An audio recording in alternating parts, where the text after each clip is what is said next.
So we are now live. Thank you all for being here in another RISE webinar. Today we have a hybrid mode, having this webinar for some members of RISE also in Julia House. But we wanted to have also external participants and give the chance for people to watch this webinar. Due to social distancing restrictions, we could only allow a small number of people to be here in class. Today, we are happy to have here with us Philip Ammerman. Philip has extensive knowledge on the startup ecosystem and what the investors are thinking when they want to invest their money and what we should expect as being a part of this startup ecosystem. And RISE wants to expand its expertise, expand its knowledge and its network on the entrepreneurial ecosystem in Cyprus and in the region. So having Philip here today is a step towards that. So Philip, thanks again. And I will ask you to write any questions that you might have in our chat or in our QA, so we can have a discussion afterwards. So Philip, thanks, the floor is yours. Great, thank you. So, as mentioned, I'm an angel investor and also a consultant to a number of funds, including venture capital funds, smaller angel investment funds, and also some large enterprises. My experience from the tech sector started essentially back in the first year that we started our company, which was back in 1995. That was the year that Netscape Navigator launched. It was the first widespread web browser. And if you recall, luckily you don't recall, you're all too young, but if you recall what the internet was like before that, you know that these new browsers really transformed the way that the average user could interact with the web. So as we launched our company at the time, we started getting like one request a week, then one request every 2 days, then one request per day. You know, what's this company? What's the technology? How can I evaluate it? Should I invest? You know, what future does this startup have? So between 1995 to about the end of '99, we participated in the first dot-com boom. We were evaluating a lot of investments. We supported a lot of investments and then a lot of post-investment support in the tech area. As you know, in 2000, the first dot-com crash occurred, and then the Web 2.0 boom started. So software as a service and platform companies like Facebook and others were founded. And fast forward until 2020, and we're at the height of yet another boom. If you look at the stock market valuations today, pretty much the entire NYSE index is being held up by tech firms. We have the rise of the first trillion-dollar companies, Apple, Amazon, and a few others. And we have the fragmentation of the tech space into a series of oligarchical firms which are really trying to control their segment, control their main area of operations, and then expand either organically or expand through acquisitions as they move forward. So we're in a very interesting space right now. As an angel investor, I became an angel in 2010. I'll explain a little bit the reasons for my decision. But as an angel investor, we're used to investing small amounts of money, you know, maybe 10,000 euro, maybe 50,000 euro, maybe 100,000 euro. If you look at the valuations of most companies today, we're looking at, you know, multi-million-dollar valuations from the start. And we're looking at an environment which is a little bit overheated in a number of respects. So I'll be talking a lot about the difference in valuations between an environment like Cyprus or Greece and then an environment like Silicon Valley or London. There's a clear difference in the valuation one can expect. And I'll be talking a lot about what angels are looking for, the role they can play, when is a good time to work with them, when is a good time for them to exit, and in general, just, you know, some information that you can use to sculpt your own pitches and your own valuation accordingly. There's no orthodoxy here, there's no Bible. I can share with you my experience, but my experience is my track record. Other people have a very different track record, and, you know, If you're in a country like the United States, that track record is very, very different. The ecosystem is incredibly different from what we face here in Cyprus or in Athens. So when George asked me to possibly, talk about angel investment, the first question was what motivates an angel investor. I thought that was a very good question. It's something I had never thought of before. Sorry for the interruption. Can you share also the screen? Yeah, sorry. Yeah. So, there we go. Okay, great. So I thought this was a great question because I actually had not asked myself why, what motivated me to start. So this has been a very useful presentation also just for me to do a bit of self-reflection. We'll look also about the key components that angels are looking for, or any kind of investor is looking for. And we'll look a lot about like different areas that you should be prepared to answer and different elements that you will need in your own pitch as well. Let's see. Okay, so I'm actually Greek American. I was born in Athens in '71. I studied in the States, worked in Germany, Greece, France, Greece, London, and in 2016 I moved here after Brexit. I'm a consultant by profession. My main area is investment advisory, so consulting on investments. And the entire tech area and the entire angel investment came along, kind of dragged along with me, basically. Sorry, Philip, for the interruption. Sure. As you have to say correctly because I can't see. The slides will be distributed. Some of the funds that I work with are here. I'm also working for a lot of other funds which are not listed here. But if you have any questions or anything, just feel free to reach out to me on the contact information there, or LinkedIn or Facebook. I also do a lot of work. I support the University of Cyprus a lot. I was an entrepreneur in residence last year, and I really believe in helping the ecosystem. So whatever help I can give when I have time or resources, I'm absolutely happy to give that. No obligation, pro bono. I think to be able to support tech firms and especially young researchers, it's really one of the most interesting things and the most valuable things we should be doing as a society. So I'm really happy to contribute. This is a bit about my firm. We started in 1995. We were initially focusing on investments advisory. We were then dragged into a lot of post-investment support. So, what happens after you buy a company or invest in it? Well, how do you develop the strategy of the company? How do you develop the marketing and sales function? How can you develop staff resources, and so on and so forth?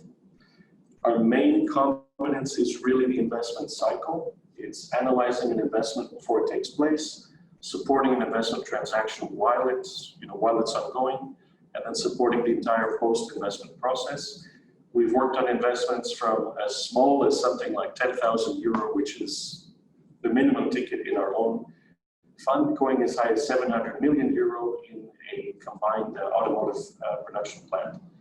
So we've done a lot of real economy investments in everything from renewable energy, hotels, commercial property, industry manufacturing, a lot of work in emerging markets, and a lot of work in the tech space. These are some of our key clients and partners here. You can probably recognize some of these organizations. The top line is all public institutions or multilateral institutions. There's a lot of interest in investing in tech on their part. There are a lot of investment funds that they've contributed to, or they're actually running and operating. Whether you're going to approach either a private sector fund or a public sector fund, the investment approach is largely the same. There's going to be a very structured process, so you need to be ready for that process, and I'll be explaining a lot of these procedures and some of the things you need to be careful of. In 2010, we launched what we call our Entrepreneurship Charter. And in 2010, if you recall, that was the year the Greek financial crisis started. The global economy had crashed in 2008 as a result of subprime mortgages and a lot of essentially subprime debt across multiple asset categories. In 2009, over the summer and in the fall, Dubai defaulted on their sovereign debt loan, and then that metastasized, that spread to Greece. Greece was the first domino to fall. It was followed by Ireland, Spain, Portugal. Italy was saved, luckily. But if we fast forward 7 years later, it's 2020, that problem of debt is still with us. And if anything, it's even larger than it was back in 2013. Public debt has skyrocketed, private debt has skyrocketed. A lot of the growth that we see in countries like China has been because of that rapid and massive expansion of debt given to the corporate sector and to consumers. And so it's really only a matter of time before that debt crisis reasserts itself. And what's interesting is that in the previous debt crisis, the US debt to GDP was something like, depending on which number you look at, roughly about 90%. Today, if you look at US debt to GDP, federal debt to GDP alone is already 130%. So the US national debt is 26 trillion, the US GDP is only 20 trillion. That doesn't take into account state debt, municipal debt, and semi-governmental organizations. So we are, a lot of what you see in the headlines is due to very high debt levels and very high credit. That obviously reflects the tech sector as well. You've seen the tech sector tickets are rising. A so-called mega deal today is an investment round of over $100 million. And the number of mega rounds is just increasing dramatically. And all of that is really, it's not because the environment has changed, it's not because demand has changed, it's because the level of resources have changed. So a lot more money is chasing a lot fewer real investment opportunities. If you're a tech founder, this is probably the best time to be a founder in this space. It's probably the best time to go out and pitch for money because there's a lot of money available. But again, there's a lot of competition, and you definitely need to know how to deal or address this issue of finances and what finances are looking for. So going back to 2010, we said that the world is kind of collapsing around our ears. We've been hearing the same song of development, for the past 10 years.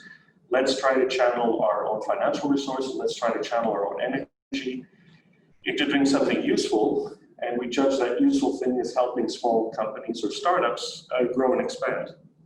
So our objective was ambitious. We said we're going to support one new company a year between 2010 and 2020. So we're going to make a commitment to 10 new companies. And that can be either a cash contribution, it can be a sweat equity contribution, it can be both. And in most cases, it was really both. We gave both cash and a lot of time to help growth. The criteria were, we're in the tech space, we want to do something online, we want to do something in the software as a service space, and we want to do something in industries that we already know and understand. So something like artificial intelligence is really great, and we're really, I admire this, but I don't have the technical knowledge necessary to really understand the product. So we wanted to do something in an area we can understand. We wanted to look at B2B rather than B2C simply because it's easier to gain traction, or it's cheaper to gain traction in the B2B space. We wanted ideas that were in the global business space. We didn't want something which would only be Greece or only Cyprus or only the UK. We really wanted something that had the ability to go global. We wanted serious investments, so no pizza delivery, no dog walking. That's fine, there's a space for that, but there are other investors who are far better at that than we could be. And we wanted an area where we had existing customers. That helps us understand, it helps us get market validation, it helps us get price discovery, and it helps the startup actually get clients. So these are the criteria for what we call our entrepreneurship charter. Fast forward 10 years, we've had 2 failures, 100% equity loss. One of them was due to the founder and the technology chosen. One of them was due to regulatory change, which essentially wiped out the entire sector. We did one pro bono support project, so a project where we simply contributed money and time and didn't expect any equity in return. We started 2 companies that are currently idle. They're operating, but they're kind of in neutral mode, and we're waiting to see how we can regenerate them. 3 companies are currently operating, and we had a very successful payday in one last year. We've had one successful exit, and we have two companies or two startups right now at the advanced planning stage. If we can solve the regulatory issues, I hope we can launch them. But that's been my hope for the past 2 years. So it's easy to have a great idea as a startup. It can be very difficult getting that regulatory approval to actually do it legally.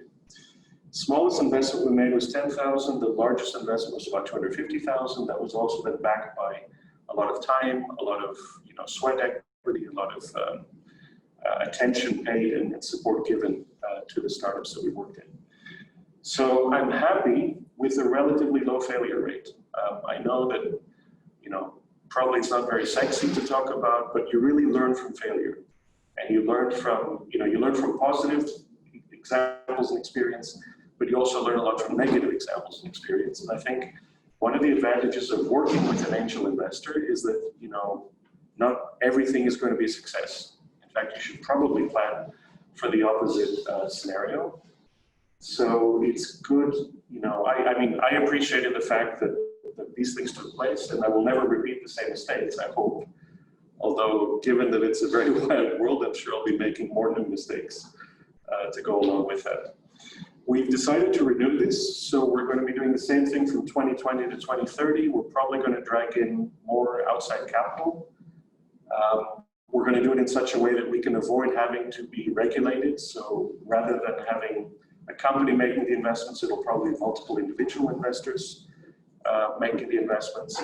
But definitely this is something we really want to support. And I know that a lot of people actually want to support startups, especially if they're in an area which they feel is important and for a cause near to them. So as I said before, it's never been a better time to be a founder. There's lots of money available, there's lots of goodwill available, there's lots of public support available. The question is, you're really rolling the dice on a major gamble. So if you are going to start something up, it's got to be 100% of your focus, 100% of your energy, 100% of everything you do, because you can't really do a startup half-time or part-time. You really have to do it full-time. So let's start with the first part. What motivates a business angel? And this is a question, again, that I hadn't really considered. And I just tried to think of myself and a lot of my partners, a lot of our financiers, to try to understand why we're doing this. I mean, what would possess someone to put a lot of money down on an unproven team with a technology that often doesn't exist or can't actually be seen? And I kind of came out with two decision areas or two decision axes. The first is whether someone's doing this voluntarily or whether they're doing it for remuneration. So whether they are interested in contributing or interested in making a financial return. And on the other axis, is someone interested in learning or someone interested more in teaching, or at least passing on experience, passing on advice, passing on what they've learned. And it basically turns out into 4 areas, right? So if someone is, I think, voluntarily contributing and more interested in teaching, I think the angel that you're looking at there is someone who's interested in self-validation. They're already a success in what they do. They want to pass along some of that success to you. And as part of doing so, they want to self-validate themselves that, yes, I'm a success, and not only my success on my terms, but I can help you be a success as well.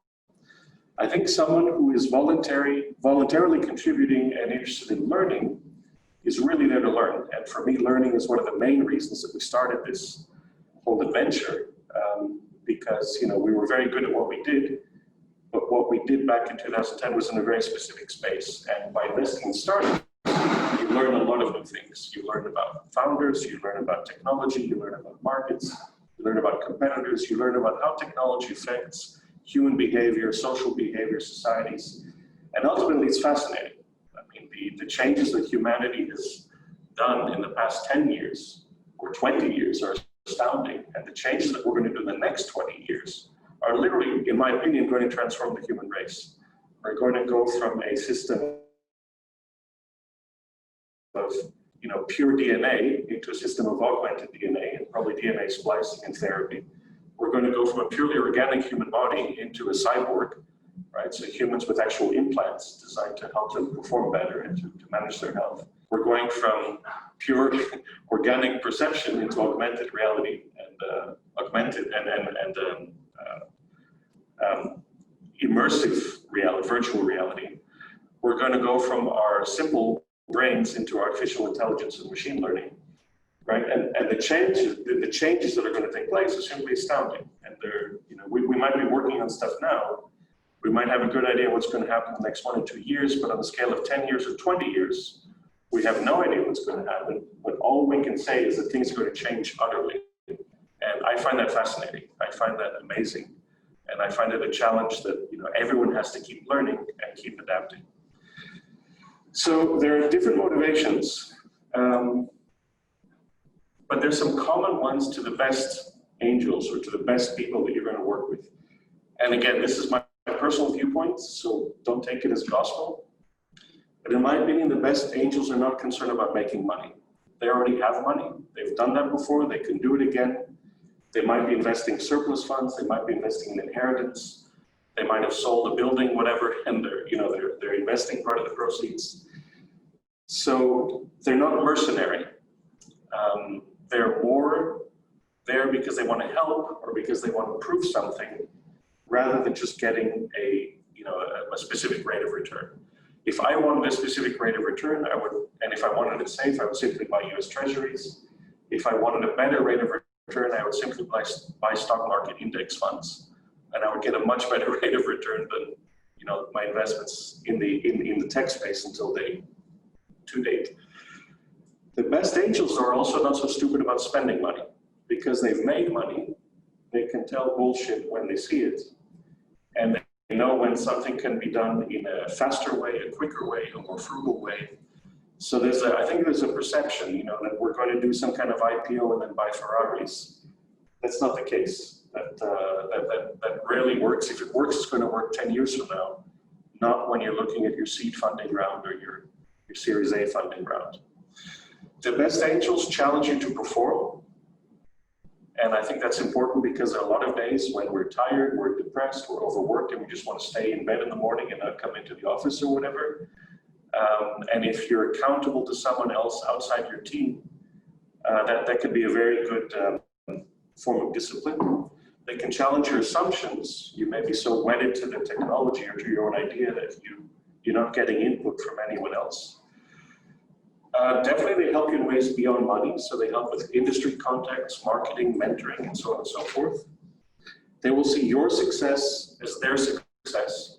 So they don't need their name anywhere. They're happy if you're successful and if you're getting the news headlines. And ultimately, the best angels are going to believe in you. They're going to say, yeah, I understand the technology, but really my trust is in you as an individual. And I think ultimately that's the best validation that we can have as researchers or scientists or entrepreneurs, to get someone to believe in you to the point where they will invest with you. An angel also offers a lot besides money. They offer that industry expertise. That's why, for instance, we're only really looking at investments that are in an industry we're familiar with and an industry where we have contacts at work. They will be able to, they're a source of referral to other investors or customers. In other words, if you get a good angel on board, it's going to open a lot of doors, both for financing and also your actual prototype. They can help with actual management. How do you structure a shareholder agreement? How do you do the right corporate governance? And so on and so forth. They have resources available. One of the resources we have is we have offices, we have space, we're happy to contribute that, we're happy to contribute other cash or non-cash resources, industry contacts, and friends who might invest in the next round. And I think that, you know, given that rounds are becoming bigger and bigger, that becomes more and more important. There's also angels you've got to be aware of. And I think this is something which is really important to understand. Just as you have people who are well motivated in the sector, you have other people who may be well motivated, but may have some weaknesses or some issues that they're dealing with. And God knows there's a lot of these people in this space. So first of all, I think you should be aware of someone who invests for the prestige. Again, there's definitely room in this universe of startups that we have for prestige. But at the beginning, and I would say for the first 5 years, very little of what you do will be prestigious. And if there is, it should go to the founders and the tech team, not to the backers. So you can always tell if there's going to be a good chemistry or a good fit by that element, right?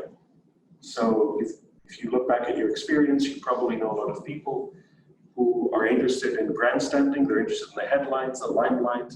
That's probably someone you want to be careful with if you're dealing with a risky, unproven technical startup. You definitely don't want to have, as an investor, someone who doesn't listen to you, right? So if there's someone who's always talking about their expertise, what they did, you know, be very careful, because that's going to influence their decisions and how they see you. You've got to be very careful with micromanagers, especially people outside your space. You've got to be very careful with someone who's not willing to engage on your behalf. So to open doors on your behalf, to spend time with you, to bounce ideas off, and so on and so forth. Again, there are a lot of greedy people, so be very careful. A greedy person is one whose decisions are not influenced necessarily for the best progress of the startup, but for their own financial return. And there are a lot of cases where investors come in, the startup doesn't work, they have made a shareholder agreement so that they get the best terms, and they're very quick to either sell the startup onward or to exit, leaving dust and ruin behind them. So be careful of greed. And then there are people who invest and they can't really afford it. So you might come across angels who say, okay, I can let you have 200,000, but I'm going to need it back in a year. And if you're a cash-starved startup, that might sound very attractive. But what happens if they suddenly come to you and they say, okay, I need it back after 6 months or after 4 months? What about your own planning? What about, you know, your own program that you're trying to implement? So be careful. I mean, a lot of people claim that they're angel investors. A lot of people claim to be financiers, but you really need to vet them, and you really need to, you know, impose terms where necessary. There are also two areas which you always have to be careful of, and I think we've learned that through other non-tech investments in recent cycles. The first is what we call FFFs, friends, family, and fools. That's typically the first place that someone goes to get an investment. So your uncle might have made whatever, 10 million euro by selling real estate. You go to your uncle and you say, Uncle, I've got this great startup, you know, I want you to invest 250,000. And the uncle, because you're the nephew, says yes, and that's fine. Now that's an easy way of getting funding, but what happens if your startup fails? What happens if your uncle needs the money back? What happens if your uncle doesn't agree with what you're doing? What happens if you argue with your parents because your parents think you should be working in a bank, and your uncle has, you know, he has to support his brother or his sister, who's your mother or father? So there's a lot of issues with FFF. It's a very attractive area to get the funding from, but it can lead to a lot of problems over time. And at the end of the day, I think you've got to ask yourself, what's more valuable, the money or friendship, or the money and a good relationship with your relatives? For me, the money is not that valuable. It's the good relationship, which is more important every time. Another thing that people do is, that motivates investors is FOMO, fear of missing out. So as new technology trends emerge, and there are new headlines, and there are new reports of like IPOs or startups or whatever, people come to you and say, you know, look, I saw this and I really want to invest in this area. And again, that's fine. That can also be a tactic for actually raising money, but you've got to be very careful with how people are actually going to work with you long term. If someone is believing that they too will have an IPO and the IPO will be oversubscribed, and you know your stock price will shoot up from 10 euro to 20 euro, if that's their only motivation, then probably they're not going to understand your work and your startup, and probably there are going to be problems later on. So you've got to be careful. I can tell you what motivated me, and again, I think everyone is different, but for me, 2008 was a predictable financial crash. We could see it coming for at least 2 years in advance, and we could see the extensions of that coming. We could see that Greece and Europe in particular were falling apart because of self-inflicted errors, visible errors. These errors have been around for years, and we still haven't solved them. So today, we have not solved the problems of the crisis that occurred in 2010 or in 2008. In our case, we were founded in '95, so we celebrated our 15th anniversary. We said, let's do something different. We had been advising on major investments. We still are, so we had a lot of skills which were valuable for startups. We had a lot of great ideas and real business needs. We were tired of the feeling of socialism and entitlement which existed. And I have nothing against socialism, but I have a problem with the PASOK style of socialism where everyone can get money. So vola dosta olla, mazita fagame, and so on and so forth. We needed a new challenge, and although money was important, the idea of success was more important. So for myself and my partners, we had like very specific motivators, which were probably not the classical angel investment motivations. Are there any questions up until now? Anything you want to discuss? No? Are there any questions on Zoom? Can you see the Zoom? Yeah, I can see Philip. No, Okay, there aren't any great. questions yet. Just for your timing, Yeah. we will have until 3 o'clock. Yeah. Okay, no problem. All right, so let's move on from motivation into key components and being prepared, and this will be a little bit more technical. And again, it's going to be descriptive or narrative, but all of this stuff can actually be demonstrated in terms of setting up even your evaluation, your Excel models, your shareholder agreements, and everything else. So the first question that you have to be ready to answer is, what does an investor get when they invest in your firm?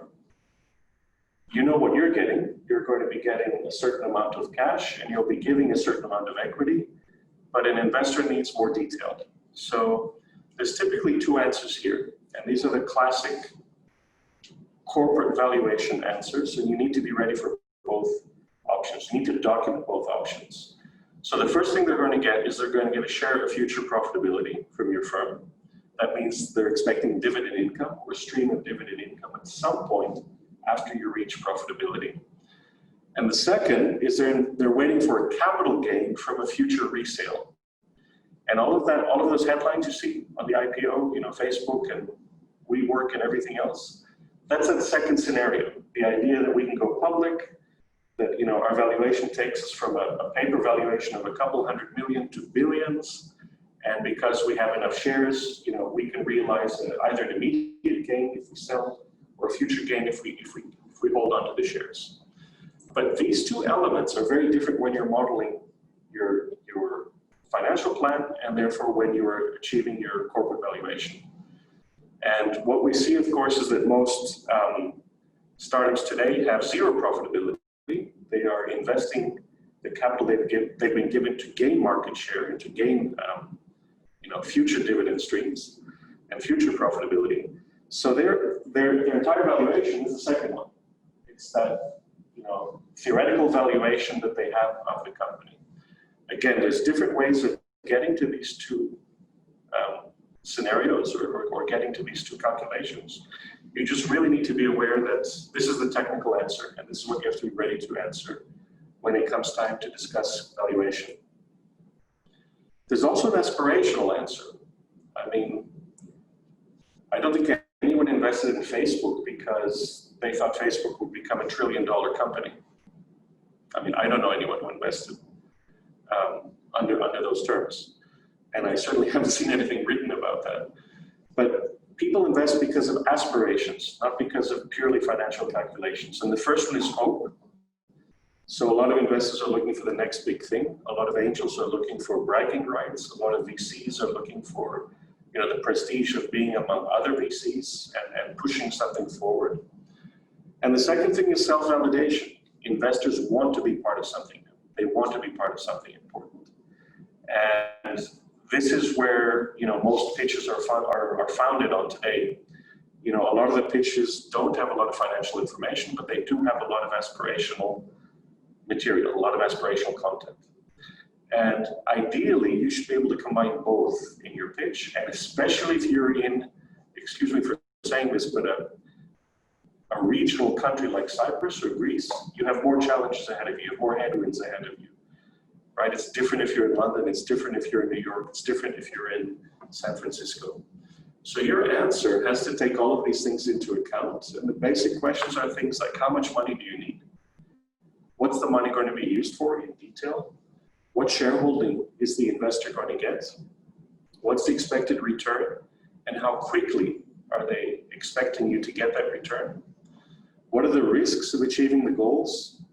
And ultimately, why should they invest in you and not in something more secure, right? Like Facebook, Microsoft, Netflix, or whatever. So all of this needs to be put down basically in an Excel spreadsheet. You need to make assumptions on your corporate valuation. You need to be assumptions on how fast you're going to finish your MVP, how fast you're going to go out and get sales, how fast you're going to, do version 2, version 3, release 1, release 2, and so on and so forth. But you need to be able to answer this. And maybe we can do a more technical, program with Rise about actually planning that. But this is stuff which ultimately it comes from you. The investor will challenge you on it. But just the fact that you've got that information is the most valuable thing. It shows that you're thinking in financial terms as well as in aspirational terms. This also means that, just if we look back closely at this, if you had a choice, say, to list on the Cyprus Stock Exchange or the New York Stock Exchange, where are you going to list? New York, right? It's more expensive, but that's where the valuations are. That's where the investors are. The big Sandhill Road VC companies have never even heard of Nicosia. They can't find Cyprus on the map. I don't want to insult anyone. But if you're thinking strategically in terms of really getting a valuation for your company, it means you've got to take these questions into account as well. Another simple question. Let's say that you're ready to start selling. Are you going to sell in Nicosia, or do you want to go and start selling in Paris? Paris. It's more expensive, but the market is bigger. It's more challenging. But if you can say you've got sales in Paris, that means you've got traction. There's nothing wrong with selling in Nicosia if you can prove that you're selling in Nicosia. But the market is tiny, right? I mean, how are you going to prove that you can scale your company and you can convert and get to this level of performance that's really needed to justify the valuations? So the first thing is, what's an investor going to get? You've got to be prepared for that in detail. The second is, what's the money for? And I can't tell you how many startups I see who ask me for like €1 million, and they say, yeah, okay, and I'll give you 20%. So they have the equity share, but then they don't say what the money is for in any detail. And this is a little bit stupid because I'm an angel investor. No one gave me the money that I have. I went out and I earned it myself, and I earned it the hard way. Sweat, late hours, lost weekends, lost birthdays. So I know what it means to actually get sales, and I know what it means to actually spend money and how you can save money when you spend money. So the technical answer here is the use of funds. You need to give a lot of detail on how you're going to use the money that you're raising, and also the timeline of that, and also how it reinforces the business. So for instance, a lot of startups say I need €1 million, but it turns out they only need €100,000 in the first year because, say, they're still programming, they're still working, right? They're still trying to get to the MVP that they can launch. Well, if that's the case, then I'm going to say, okay, I might commit to $1 million, and I'll have a warrant or I'll have an option on the 20%. But right now, I'm just going to release 100,000, and it's up to you to get to point A. And at point A, then we can see about what else is going to be dispersed and released. So don't make the mistake of just asking for a huge amount of money. Yes, we need money. We need commitments to, for future spending. But what we really need right now is we need to show that the money is going to reinforce the business. It's going to get you from point A to point B. The other point is, if you can, you've got to be careful how you're going to spend the money. And ideally, a lot of investors want to see that you can already start selling. So I see a lot of startups that are ready to sell right now, but they're not confident, or they don't think they're ready. And one of the big questions is, why don't you just go sell now? If you can, you've reassured the investor, you've reassured yourself. It's going to be a lot easier to raise money later on. The aspirational answer is the growth return. You're saying that, yeah, you're going to invest €1 million with me, and with that €1 million, I'm going to generate the first 100 million of revenue, or the first 20 million of revenue, or whatever. That's the aspirational answer. So have that number ready in your head, right? Someone is investing money with you. It's not just for Facebook ads. It's to generate a result. What's the result? Okay, and you know, the simpler that can be expressed, the better off you're going to be. Let's take a simple example. Let's say that someone says, I need 100,000 to generate a prototype. Okay, I agree with that. But what's the next step? What are you going to do with a prototype? The more important answer is the next step. It's not getting to the prototype.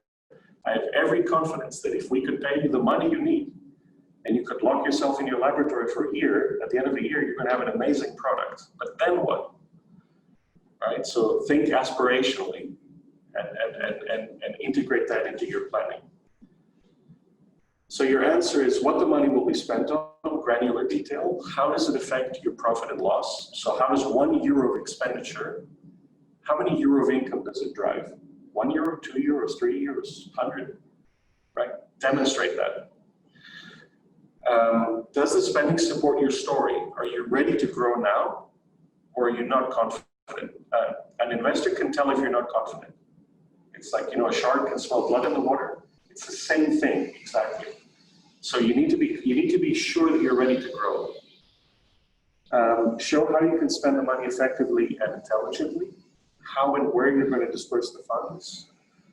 What happens if you spend 50% and there's zero result, zero growth? What will you do? That's a question that comes up. And what KPIs are going to use to measure your success if you're on target? All of this stuff needs to be ready. Okay, so don't expect that somebody's going to come and write a check for €1 million. They're going to want a lot of answers and a lot of conditions in your shareholder agreement and in the term sheet that they're going to use to actually disperse the funds to you with. Third question is you've got to show how you intend to protect the investors. And this is a strange question, but you know, one of the main fears that an investor has is going to lose 100% of the funds invested and get zero return. How do you avoid that? Well, again, we've got a technical answer and we've got an aspirational answer. The technical answer is that the money is going to be spent only on the business, not on Ferraris, not on lifestyle, not on plastic surgery for the girlfriend, right? It's all in the business, and that can be verified. Second of all, the money will be phased. We're going to disperse it in phases, right? So we can monitor the results of every phase. And that's really important. The more you can show this, the more you're proving to the investor that you're looking after their best interests, not just your own interests. And that really builds trust. The other point is heavily technical, and it involves seniority. So there's a lot of clauses which will go into a term sheet or a shareholding agreement on how investors actually protect their interests in case of liquidation.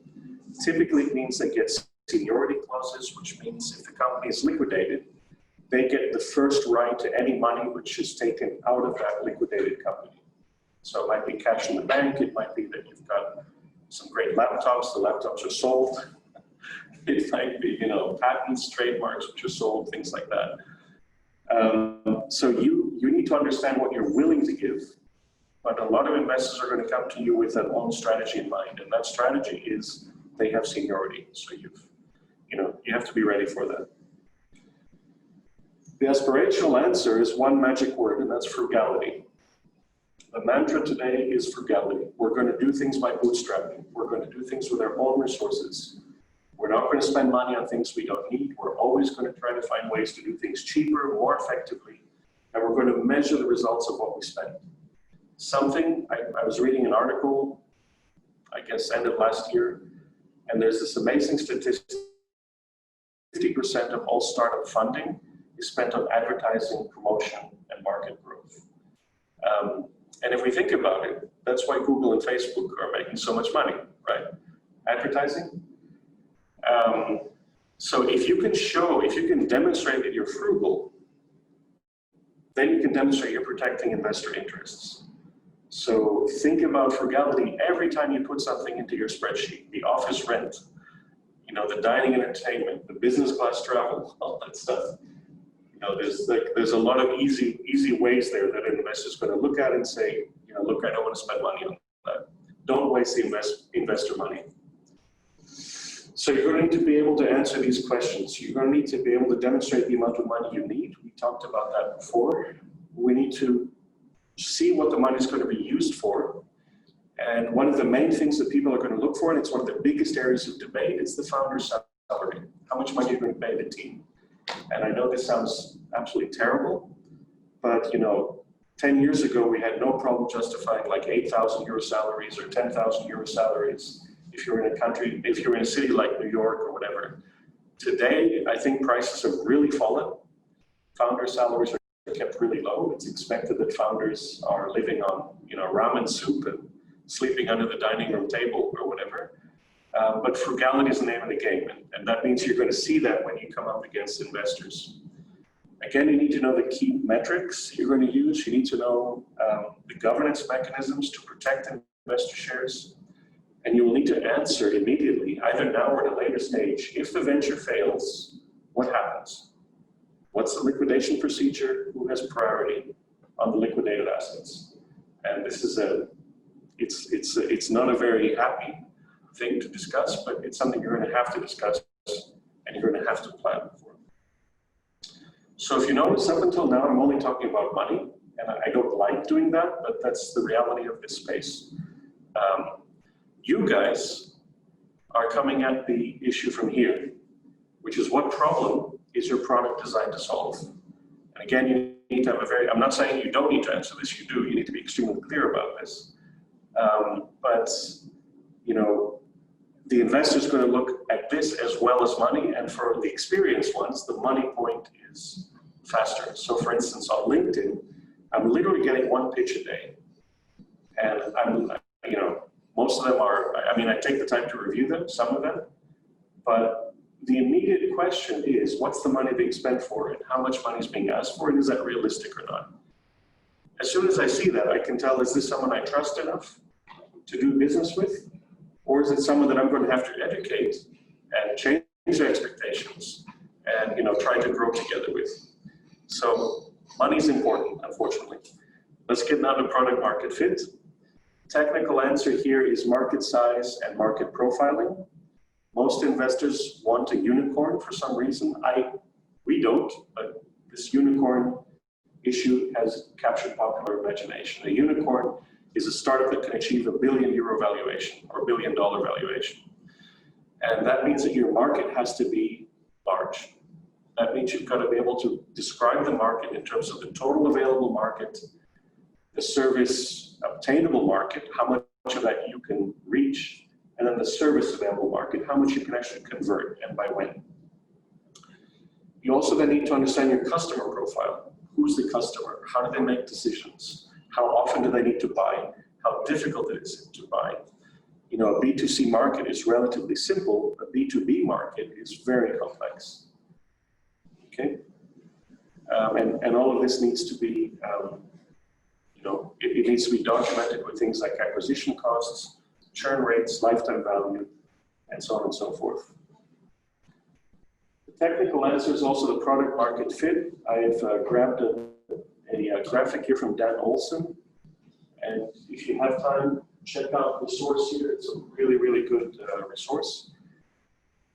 But people want to understand that you're starting with a target customer in mind. You've established that they have underserved needs. You have a value proposition for those needs. And then talk about things like the feature set, the customer experience or user experience, and if you can, actually do customer testing.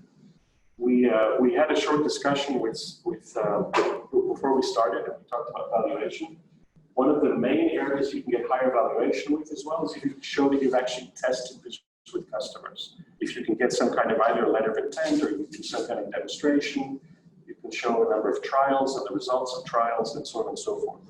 So even if you don't have an MVP, you can make progress by doing customer tests and by doing some type of limited activities with customers. The aspirational answer is you've got to relate the solution to a familiar problem. And this might sound a little bit strange, but let's say I'm a dentist. I'm a very successful dentist in Cyprus. That means I'm driving the Ferrari, I've got the 2 million house above Limassol, et cetera, et cetera. how can you convince me that your product solves a problem? Well, you've got to do it in a way that I can understand. So if you go to someone who's in the tech sector, you're going to speak in one way. If you go to an angel investor that has no idea about technology, who's barely learned how to order on Foodie, or can barely use his online banking application, then all of this discussion we've just had, it's got to be pitched to his level or her level. So again, if I'm a dentist and you want my investment, you've got to figure out what a dentist cares about and help him understand or her understand that your product solves their problems. This is purely aspirational. It has nothing to do, he's not going to understand customer lifetime value. He's not going to understand customer churn, but he's going to understand something in his terms. So again, it's really important to try to understand and to express yourself appropriately. The answer is therefore, who are the customers and how much are they ready to spend? How successful are you going to be in converting leads to customers? And all of your assumptions and prices there.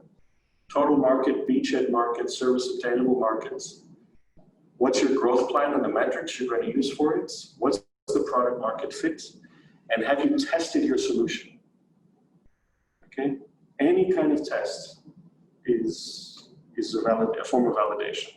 So any kind of test supports your own valuation of your company and of your startup. It supports, the amount of money that you're asking for. So again, if we go back here, what problem is your product designed to solve? You can't describe it in general ways. I mean, it's got to be a general description, but then, if someone asks you, okay, I only buy a car once every 5 years, why should I buy your car?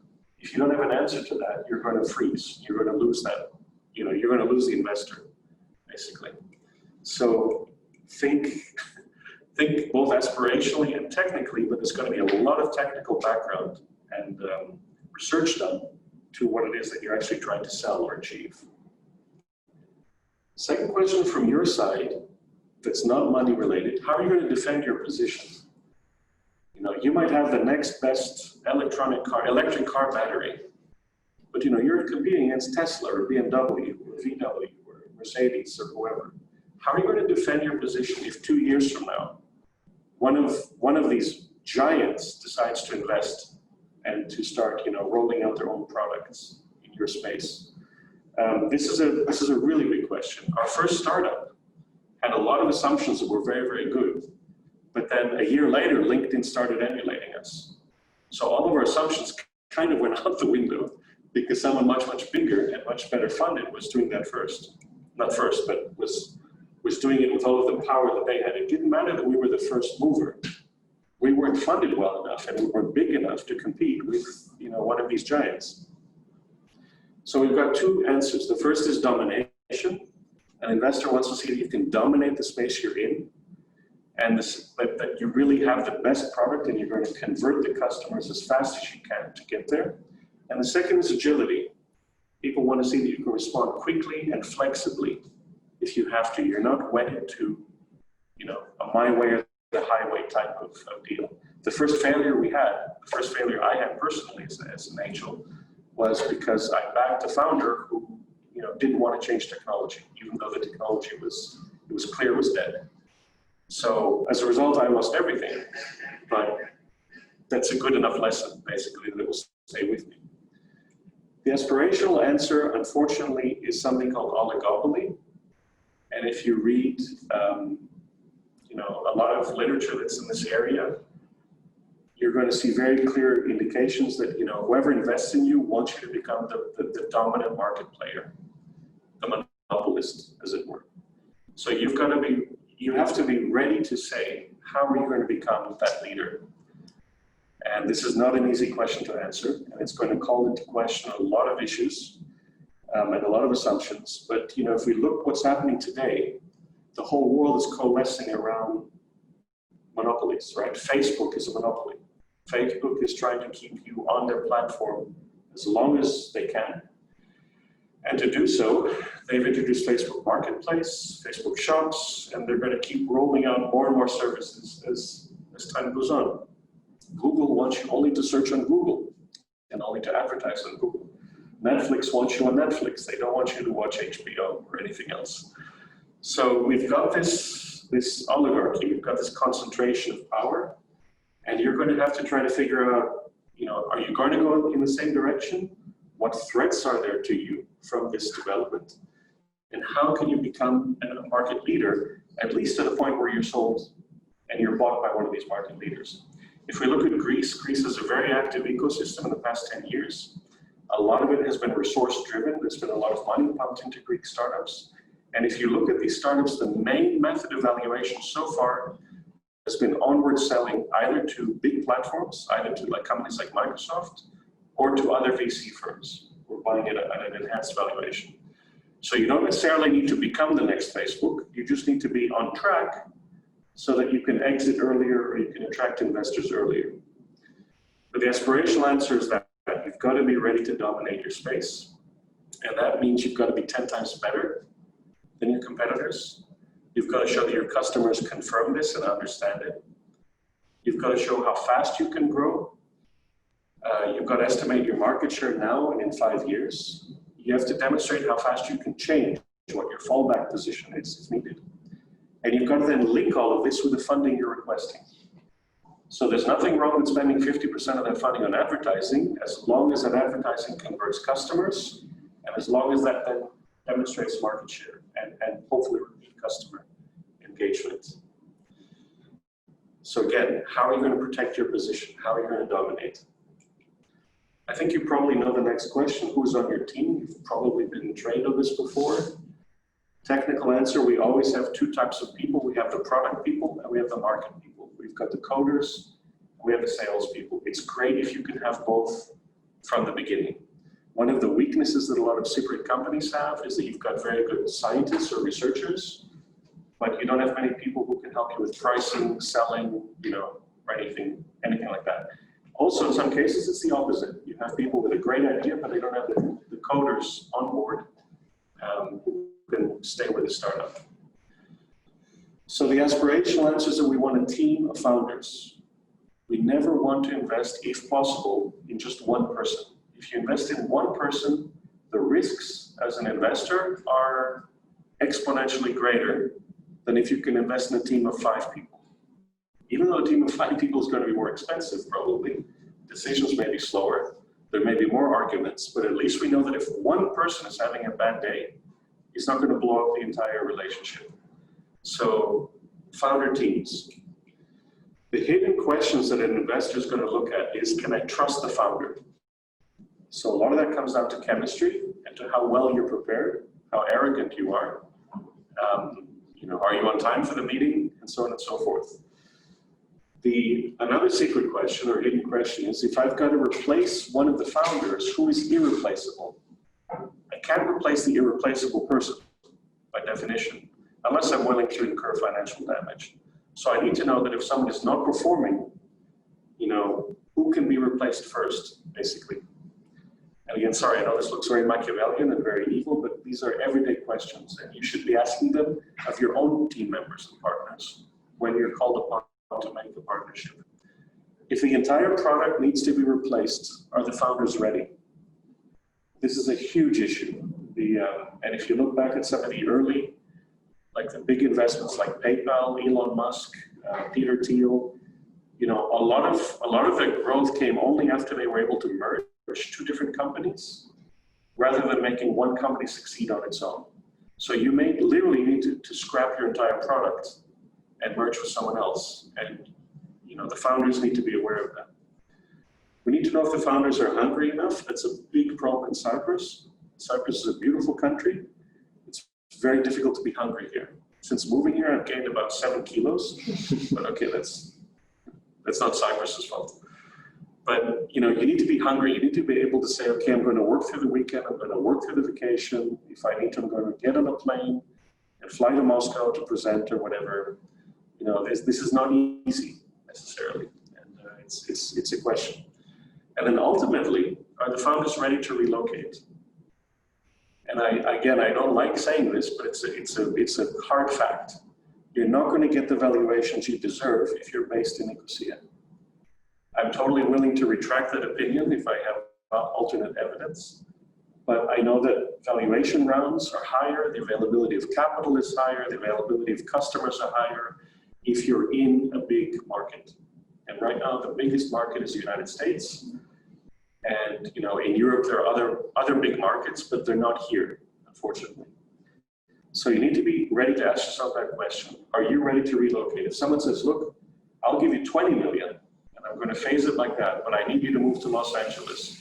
Are you ready to do that? Especially in the media space, right? You're all about media and communications.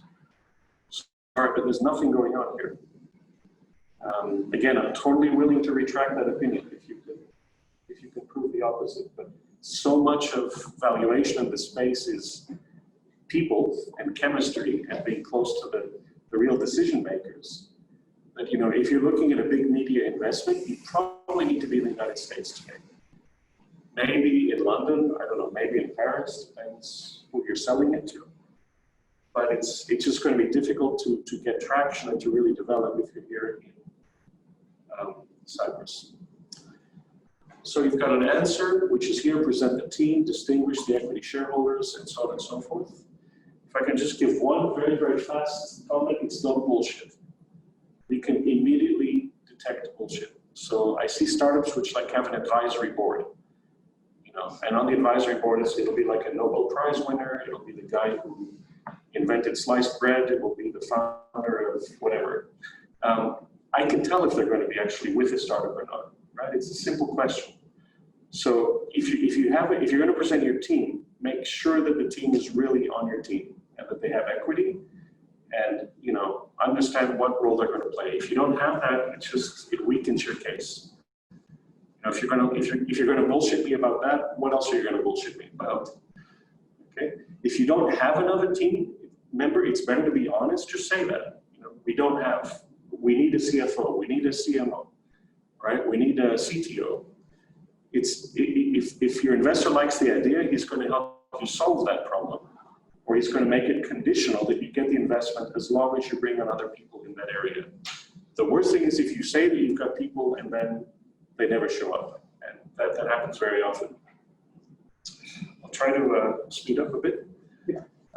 Why us? The investor wants to know why you're approaching them and why you're going to be a good fit. Most investors are very, very busy. They have a clear thesis. They're rejecting at least 95% of opportunities. They listen to pitches all day long. They get teasers all day long, and they know what they're doing. So again, you need a technical answer. You want to work with an investor because of their exposure to a product or their exposure to a market, right? So you're getting more than just the money. You're getting this technical and market experience and connections. And the aspirational answer here is vision and culture. You say that we believe that we can work together because you, the investor, not just have the money available, but you know the market, you can help us grow, you can help us achieve our results, and so on and so forth. Bonus slide, number 1, don't waste time. I cannot describe how important time is and how much of an indicator is when you show me that you're wasting my time. It means you don't respect me, and therefore you're probably not going to respect other people or even yourselves. So I get like a lot of requests on LinkedIn. People send me the most insane emails like, are you feeling healthy today?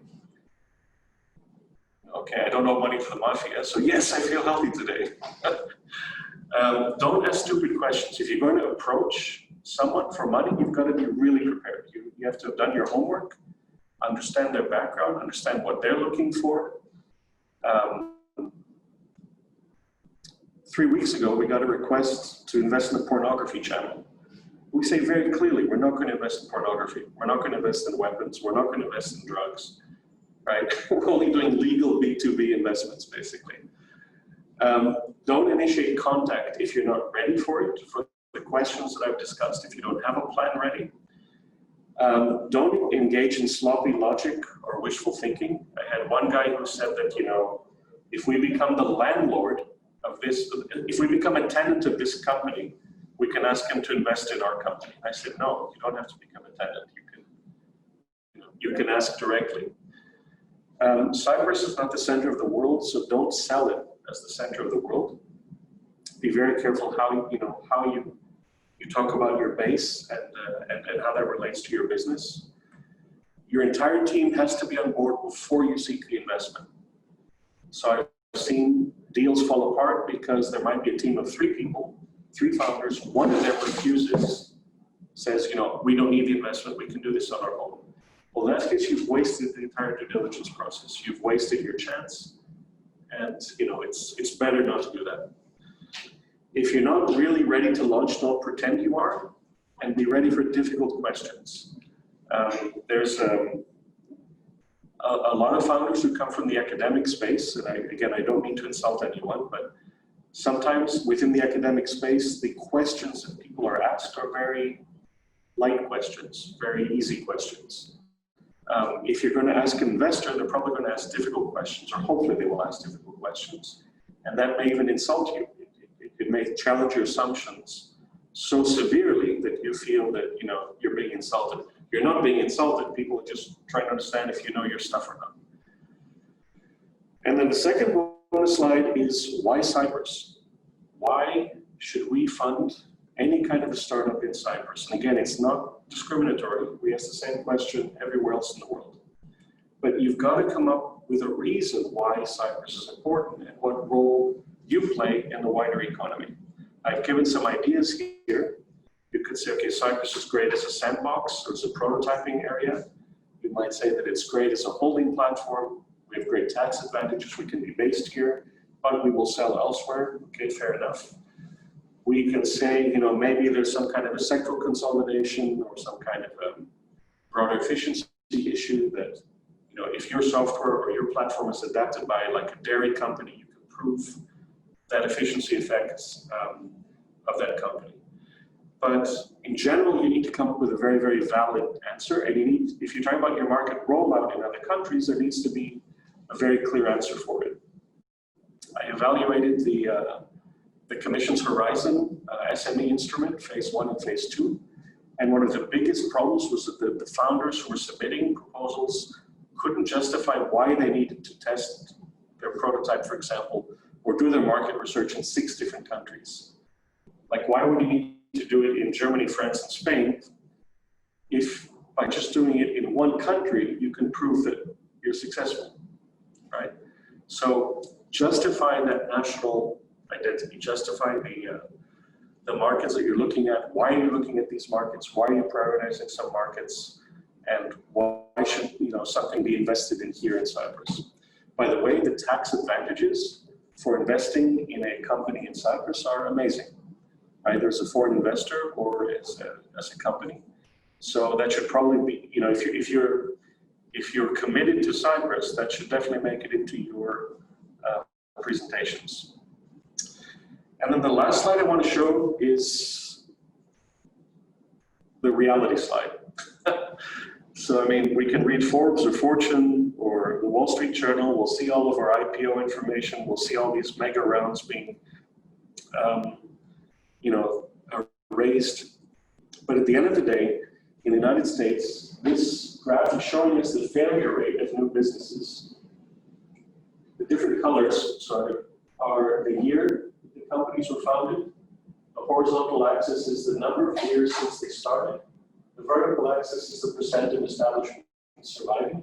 Essentially, what this shows us is that only 50% of all companies survive after 5 years of operation. Now, this involves companies across the entire US economy. US economy is it's definitely in numbers the biggest economy worldwide. It's also an extremely competitive one. So if we assume that these numbers are good for the US, I'm going to assume that they're good for Cyprus and good for Europe and good for other countries as well. We know that business failure exists. We know it's actually much more prevalent, according to these numbers, than we think. If these are normal business failures, what failures do you think startups have? Startups have a colossal failure rate. Absolutely colossal. We used to talk about a 90%, that 90% of companies would fail if we just got that one success. I think it's actually lower than that. I showed you my numbers at the beginning. We have two unqualified, unqualified, so total successes out of a group of 10, roughly. But, you know, that's probably lucky. That's probably beginner's luck.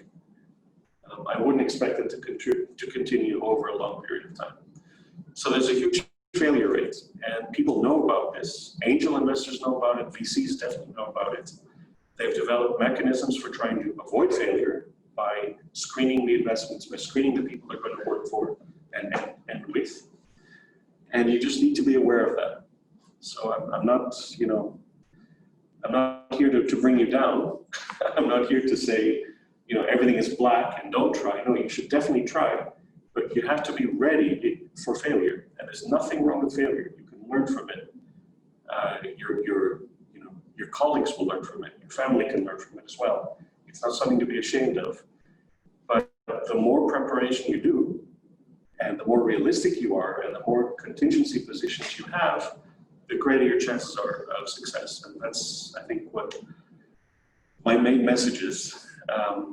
You know, as I said, it's a great time to raise money. It's a great time to launch companies, but it's a challenging environment. There are a lot of assumptions you need to make.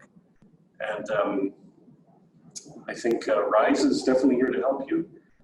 I'd be glad to help if there's any, you know, questions or any way I can, you know, give some support, which doesn't take a lot of time. So if there are any questions, yeah, thanks, Philip. happy to ask. Let's try to answer a couple of questions that came through Zoom, and then we can continue the discussion with a few ones that were here. So let me go ahead, and there is a question that has to do about what we are having some inventors that they are good inventing and innovating on their own expertise, let's say. How these people can create a proper business plan, how they can create a business idea. That's the first question. Let me add another one that maybe is the next step. There is a participant asking if angels are offering consulting services, and if it's insulting to ask them for an NDA if you collaborate with them, or if you collaborate with a consultant, how you share your idea. Okay, so there's three questions. Let's start with the NDA. I think that if someone is interested in your idea, they will sign an NDA, but you definitely have to be aware, the caveat is that investors, angels, come into the same idea over and over again. So I don't know how many ideas I've seen pitched to me for retail. I don't know how many ideas I've seen pitched to me for, you know, electric batteries or something like that. An NDA is, you know, it's useful, but it doesn't apply to public information which has already been seen, and so on and so forth. I think it's more important that you meet with the angel, if possible face-to-face, and try to get an idea of, you know, do you trust them or not, and what's their real experience, what's their real resources available, and try to make a decision that way. Now, the second question is the business plan. You can definitely ask an angel for help if they have agreed to help you already, or if they've shown interest. But an angel is not going to, typically people don't have time. That's the problem. So, I mean, in my career, I've done hundreds of business plans, but I just don't have, and I would love to help everyone do a business plan, but I don't have time for it. So just be aware, if you ask for help with a business plan, you probably need to have first gotten a commitment first that they will support, and then they're going to be able to assist you with that. The broader question is how you get a brilliant innovator to sit down and to document something. Well, chances are you can't. Chances are the innovator who comes out of the laboratory is most happy in the laboratory, and whatever business plan is going to be done in a, you know, grudging or difficult manner, basically, or maybe an unrealistic manner. But having said that, business planning is such a fundamental part of this business and this sector that someone is going to have to sit down and do one. I don't know if it's the founder, I don't know if it's a consultant, an accountant, a family member, a niece or nephew, but you need to start somewhere. You need to come up with a basic business plan product so that you can discuss this rationally with an investor, your whole company valuation is going to come out of that plan. It's not going to come out of the patent, for instance. So it's a problem, and I empathize. I don't have any immediate response, but I know that you have to come up with some type of a plan. Okay, let me ask you the next couple of questions. There's a question here, how important is resilience, and if somehow it can be taken into consideration by, let's say, the Horizon programs and the funding, apart from the excellence and the impact factors that are already there. And what's the biggest differentiator to your successful investments, both those that succeeded, but also for those that failed? What's the biggest differentiator on that? Okay, I'll leave the Horizon for later, but the three success factors are always a really good team, which is dedicated and working hard, and they're available, they're there. It's not part-time, it's full-time. Location in a country and a location where there's real business that can be done, so that, you know, if you go out to sell, you can actually sell. And the third is the solving a real problem in the market, in the market. And again, that's tied in a very primal way to where you are. So, for instance, you know, we keep talking about New York or London as a place for startups. You know, forget the capital, forget the sexiness, forget all of that stuff. You know, one of the main ways where a tech startup can prove itself is by showing greater efficiency. If you think about social insurance costs in France, it's 66% roughly of the payroll versus 22% here. If you think about rents in Paris, right? If you're going to rent an office 100 square meters, it's probably 5,000 euro without any problem. 100 square meters here might be 800 euro. So we have this opportunity in the tech. You know, why is tech so valued? It's because it can solve real world problems, and it solves them quickly by demonstrating an efficiency saving, or productivity saving, or revenue opportunity. And in the successes that we've had, all of the successes were being in the right place at the right time with the right team with the right solution. It's really simple, actually. Everything else was kind of theoretical. Now, why did we lose? We lost because we invested in the wrong team, and we invested in the wrong opportunity at the wrong time. Very simple.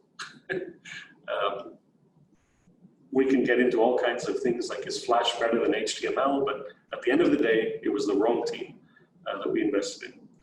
Now, coming at the Horizon issue, I don't want to comment too much on that because, first of all, the way that the EU evaluates investments is totally different from the way the real world evaluates investments.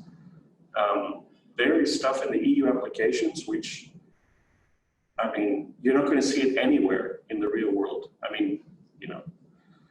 So yeah, resilience might definitely be an issue for a Horizon application.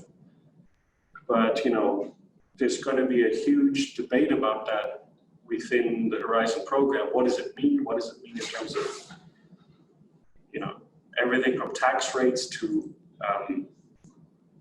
the role and competitiveness of each member state and things like that. If your startup solves the problem of resilience, you should be able to sell it on that basis alone. If resilience is a real world problem, and COVID shows us it's a real world problem, that should be enough, I think. So I don't want to say too much about the Horizon. It's okay, so let's thank our online participants, and we can continue the discussion for the lucky few that are here, and hopefully we can have a bigger live audience in the same session or different session in the future. Sure, with you. Sure. So thank you very much for being here at this webinar, and hope to see you in another webinar and in another event from Rise. If you want to say no, thank you. Thank you very much. And if there are any questions, please reach out. Yeah, thanks.